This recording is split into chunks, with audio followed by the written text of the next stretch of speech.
Salut tout le monde, j'espère que vous allez bien. Nouvelle vidéo sur YouTube aujourd'hui. Comme vous avez pu le voir dans le titre, aujourd'hui on va parler d'un sujet qui est assez présent sur YouTube, qu'on pose aussi régulièrement en question à travers mes différents réseaux sociaux. Pour faire simple, on va répondre assez rapidement à cette question sur quel drone tu peux acheter en 2024. L'idée ça va être de déballer un petit peu tout ce qui est présent sur le marché et puis surtout de répondre par rapport à vos besoins aussi parce que il y a pas mal de choses qui rentrent en compte.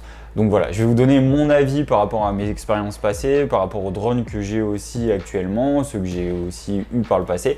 Et puis voilà, vous donner un peu ce point de vue-là pour vous aider à faire votre premier achat ou tout simplement peut-être pour renouveler votre matériel en 2024. J'en profite aussi pour vous rappeler de vous abonner, de liker la vidéo et puis pourquoi pas de mettre un petit commentaire, ça fait toujours plaisir et c'est surtout que ça soutient la chaîne.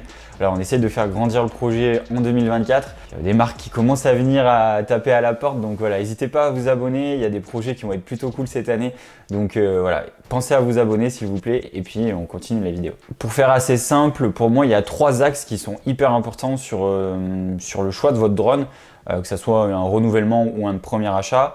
Le premier point, ça va être le budget. Le deuxième point, ça va plutôt être pour moi l'expérience du pilote. Alors c'est assez large comme réflexion que je me porte à ça. Ça va plutôt être savoir si c'est votre premier achat ou on va dire une continuité dans votre parc de matériel, voilà, ou un renouvellement de drone.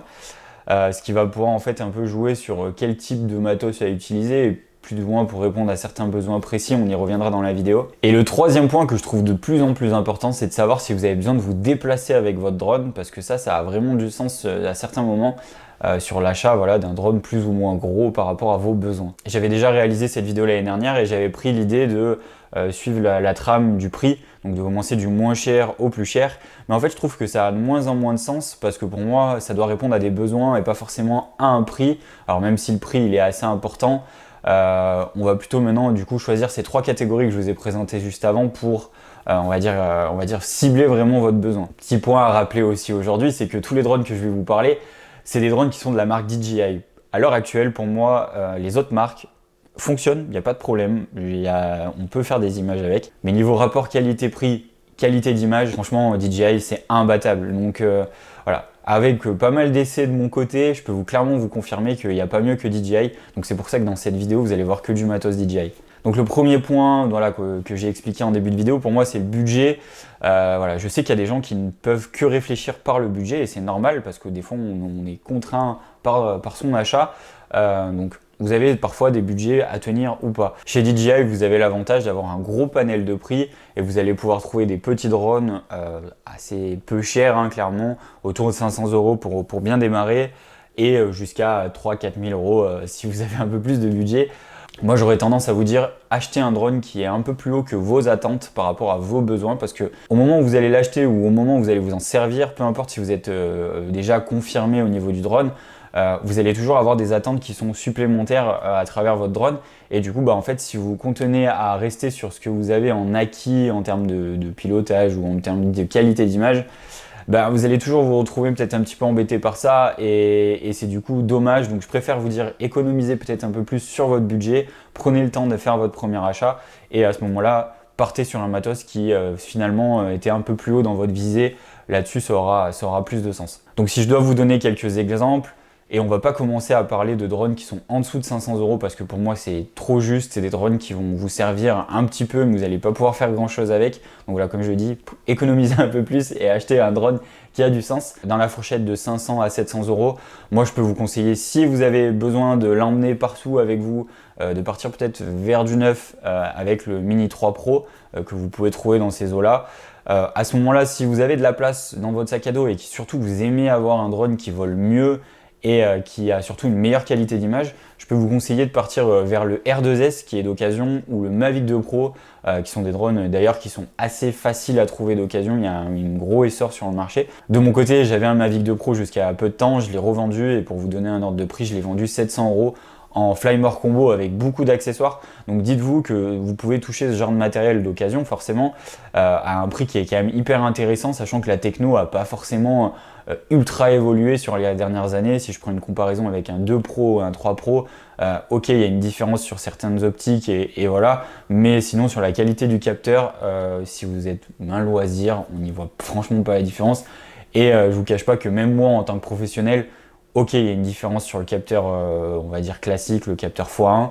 mais il n'y a pas grand chose. Et clairement, si vous êtes assez à l'aise en colorimétrie, personne ne saura faire la différence entre un Mavic 2 Pro et un Mavic 3 Pro. Bref, je m'étale un petit peu sur le sujet, mais voilà, dites-vous que il y a franchement, si vous avez ce truc de budget à respecter, partez dans ces eaux-là, 500-700 euros, vous avez une super machine, soit neuve avec des gammes mini et qui sera plus facile à transporter, ou alors un peu plus grosse, R2S, 2 Pro, qui sont un peu forcément plus compliqués à transporter, mais pour moi qui niveau pilotage et niveau qualité d'image auront beaucoup plus de sens. Si votre budget vous le permet pour partir sur du neuf, aux alentours de 1000 euros, vous allez retrouver le Mini 4 Pro qui là est d'ailleurs le dernier sorti de la gamme Mini. Ce drone a quand même des grosses performances niveau photo et niveau vidéo, on voit quand même du super contenu.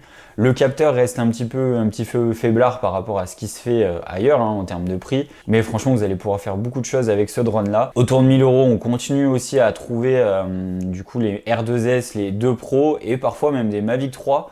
Il commence un petit peu à en avoir des Mavic 3 classiques qui seront peut-être un peu plus chers que 1000 euros, mais autour de 1200, 1300, j'en ai vu sur le bon coin. Voilà, je fais une fourchette de prix assez large. Vous allez pouvoir avoir ce genre de machine. Voilà, on rentre avec le Mavic 3 qui commence à avoir vraiment du sens. Mais pareil, on continue à dire que le matos d'occasion, ça peut avoir du sens parce qu'au final, vous allez pouvoir autour de 1000 euros avoir un gros parc matériel autour. Je prends l'exemple du Mavic 2 Pro. D'occasion, autour de 1000 euros, vous allez avoir 5-6 batteries. D'ailleurs, si vous pouvez vous le permettre lors de votre achat de votre premier drone ou de vos renouvellements, achetez un smart controller. Ça aussi, pareil, sur un Mavic 2 Pro, vous allez pouvoir le trouver sur des annonces autour de 1000 euros. Je parle de smart controllers qui sont pour les Mavic Pro, mais vous avez aussi maintenant les radios DJI pour les mini qui utilisent aussi des radios avec l'écran intégré. Et ça, je vous le conseille clairement parce que vous verrez l'utilisation au téléphone et je pense que tout le monde pourrait me le confirmer ça. Mettre son téléphone à chaque fois sur la radiocommande, c'est quand même pas pratique. Il y a d'autres fonctionnalités qui sont plutôt cool avec les smart controllers. Alors ça, c'est la version pro, donc ça a d'autres fonctionnalités qui sont clairement inégalables par un téléphone. Mais voilà, je pense que ça a du sens aussi d'acheter ce genre de choses parce que dans le temps, en fait, voilà, vous n'utilisez pas votre téléphone à ça, j'en sais rien, vous n'avez pas eu assez de batterie sur votre téléphone à la journée, vous vous retrouvez avec une problématique pour pouvoir utiliser votre drone, même si on va dire que la radio peut aussi alimenter votre téléphone. Enfin bref, voilà, je reste convaincu que ce genre d'achat a du sens. Forcément, ça rajoute un petit peu du prix. Donc si on continue un petit peu cet aspect budget autour de 1000-1200 euros, tout en conservant une vraie expérience pilote, voilà, vous avez différentes possibilités. Et comme je le dis toujours, la gamme mini, ça sera toujours plus facile à transporter. Voilà, vous partez en voyage ou voilà, vous aimez avoir dans votre sac de rando un tout petit peu de matos pour faire un petit peu de contenu. C'est vrai que je vous conseillerais clairement la gamme mini. Et c'est là que j'ai aussi mon expérience qui parle autour de ça pour avoir pas mal voyagé avec des drones. Le problème de la gamme mini, clairement, peu importe les destinations où vous allez aller, il y aura du vent. La gamme mini est clairement pas faite pour voler avec le vent, même si ça fonctionne. Vous allez avoir beaucoup de contraintes à ce niveau-là, mais c'est toujours un truc à penser. Faites attention à ça avec la gamme mini. Je sais que voilà, on peut quand même le faire voler avec le vent, il n'y a pas de problème. Mais voilà, il y a certaines destinations où vous allez toujours avoir du vent. Et moi, je pense aux îles Féroé, les choses comme ça, où on avait voilà, des conditions climatiques qui sont parfois compliquées. Même dans les îles, des choses comme ça, vous allez toujours avoir un peu ces contraintes-là. Voilà, donc c'est un truc à vraiment prendre en compte. Si vous forcément vous réduisez la taille de votre drone, vous réduisez aussi son impact sur son déplacement et du coup forcément des difficultés supplémentaires pour pouvoir rentrer si jamais il y a beaucoup de vent. Pour terminer la vidéo, il me reste à vous parler de tout ce qui se fait un petit peu plus cher chez DJI. On va parler du R3, du Mavic 3 Pro, voire de l'Inspire 3, mais pour moi ça n'a clairement pas de sens de parler de ça ici. On est donc autour de 1500 à 4500 euros selon le drone que vous allez partir, donc on est quand même sur un budget qui est beaucoup plus élevé.